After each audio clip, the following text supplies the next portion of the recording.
दर्शक बंधु एबे एबे अपडेट आसी जाइए 2025 ओटीटी रिजल्ट आज प्रकाश पाई जाइए।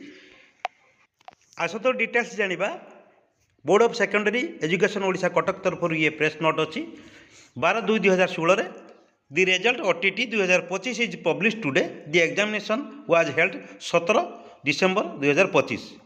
2025 रे जे आमर ओटीटी एग्जाम होता तार रिजल्ट आज प्रकाश पाई।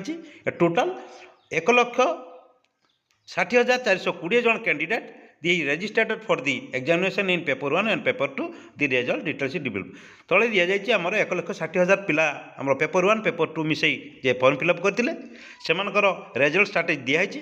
पेपर 1 आउ पेपर 1 रे आमर एपियर कर 45,091, पेपर 2 रे एपियर कर 1,08,656 जन आउ पेपर 1 आउ 2 मिसी टोटाल 1,60,420 रु 1,53,747 जन एपियर कर एबसेंट अच्छा 6,673 जन क्वालिफाई कर पेपर 1 रे 32,087 जन पेपर 2 रे 73,954 जन मोट 1,06,041 जन क्वालिफाई कर पास हार रही पेपर 1 रे 71.16 आ पेपर 2 रे 68.06 रही टोटाल परसेंट रही 68.97।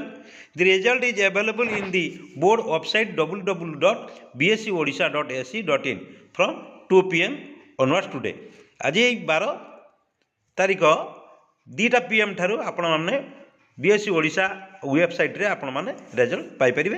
दि qualified candidate can download their digitalized certificate from the board website on payment of fee from 12/2/2026 4 PM onwards। जो कैंडिडेट माने तांकर डिजिटलाइज सर्टिफिकेट नवा चाहती पेमेंट करी आज 4 PM ठारू 12/2/2026 4 PM ठारू तांको हार्ड कॉपी पाई परिबे। The candidate who have not qualified in the examination can download their OMR answer sheet from the same website which will be available till 18/2/2026 from today from.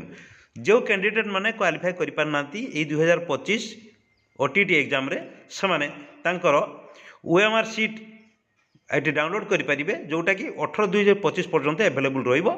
आपण आज 12 तारीख 4 PM ठारू आपण ताको 18 तारीख भीतर ताको डाउनलोड करि परिबे। आज वीडियोटी थिला आपण एक अपडेट ओटीटी रिजल्ट 2025 रो वीडियोटी जदि आपण मानक इनफॉर्मेटिव लगी था तेबे आम चैनल को लाइक शेयर करने सहित सब्सक्राइब करने को केबे भी भूलिबेनी। तेणु आज रोची पुणी देखा नेक्स्ट वीडियो रे। धन्यवाद।